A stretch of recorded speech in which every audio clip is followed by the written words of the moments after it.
افسون حالا بخیز دیگه. من نمیایم دخترم. حالا بلند شو که به خانه بریم، پدرت به تشویشت است. بلند شو دخترم. کدام خانه؟ برای من خانه نگو. این خانه من سوخت. خانه ندارم، خانه ندارم. افسون هر قدر که در اینجا باشی خدا ناراحت میسازی. حالا دخترم حالا دیگه بریم. خاله من دیگه چقدر ناراحت شدم میتونم. از این کده بدترم شدم میتونم. زندگیم تمام شد، همه چیز از بین رفت. از این بیشتر دیگه چی شوه خاله؟ دخترم این رقم گپ نزن، تو بگو به خدا امید داشته باش. خاله افسون، خاله افسون،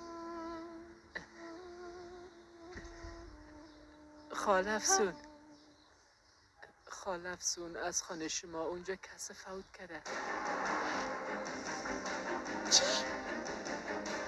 بچیم تو چی میگی؟ کی فوت کرده؟ چی قسم فوت کرده؟ تو چی میگی لوده؟ خاله افسون به خدا قسم میخورم راست میگم. به خودتان برین یک دفعه از نزدیک ببینید.